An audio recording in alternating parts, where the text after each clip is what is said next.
Good morning, world. While the holiday season is pretty good at bringing out the best in people, sometimes in situations where tension exists, the holidays can also be pretty good at magnifying the tension or bringing out the worst in certain situations.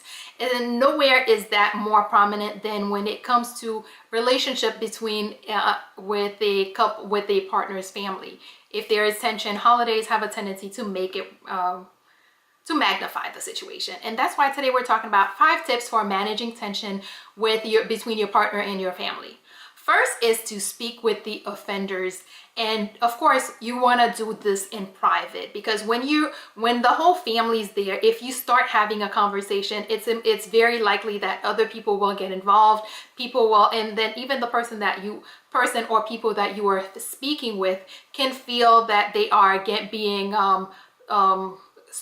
picked on, or feel the need to defend themselves even more because there are other people present. Whereas if it was a one-on-one situation, it's possible that the conversation could go a lot better. There would not be as many egos and stuff like that getting involved. So speak with the primary offenders, and of course do that in private. Be clear and direct about how the tension in the situation is impacting you, because a lot of times people focus on, hey, this is my son, this is my daughter, this is my sister, whatever the relationship is. They're focusing on their hold or their possession of you, and not so much how or the rights that your partner has to you.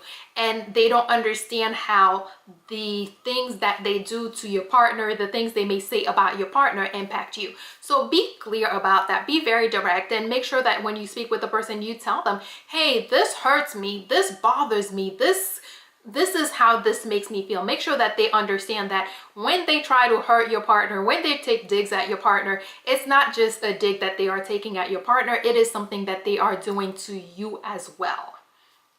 3, where your partner is involved, as far as where your partner is part of the problem, where your partner is contributing to the situation, make sure that you bring all involved parties together. For instance, your sister and your partner, or your brother and your partner have an issue. Bring the 2 of them together and help them mend fences, because if you could do that, that would help with the situation, help them get to and again, you're speaking, you want them to do this because of how you want to be able to participate in the holidays with your whole family.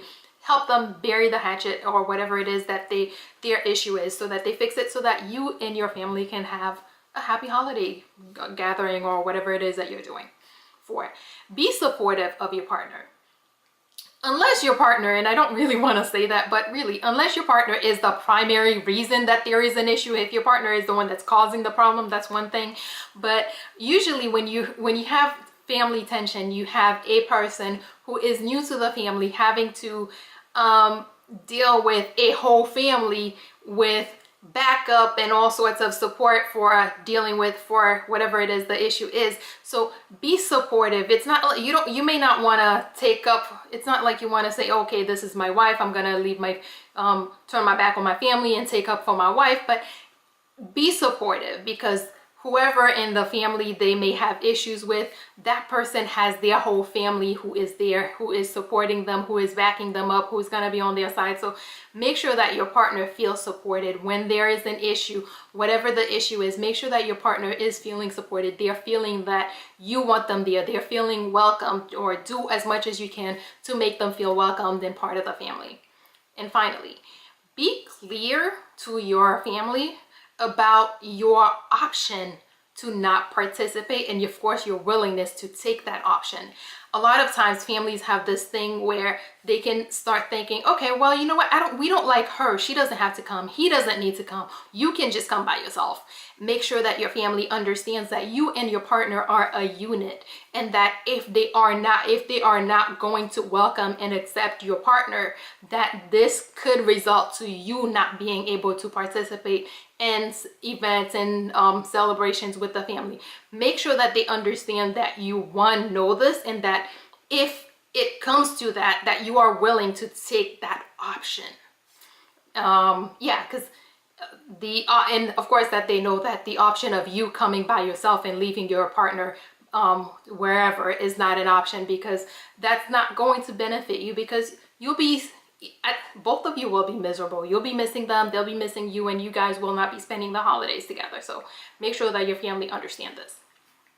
Quick recap. 1, speak to the offenders and do so in private. That way you can have a private, real conversation with fewer defenses and fewer egos and things.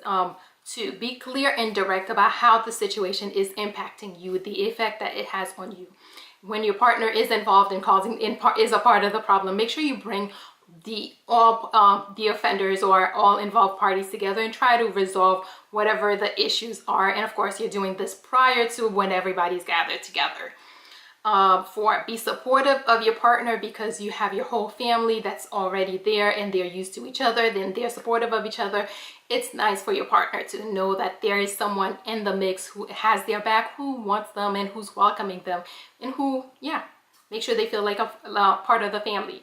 And finally, if it comes to that, hopefully it won't, but make sure that your family understands that you do have the option of not participating in these events if they are not able, if they are really dead set on not welcoming and not accepting your spouse, that you have the option and that you are willing to take the option of not participating. That is all we have for today. Good morning, world. Have an awesome day.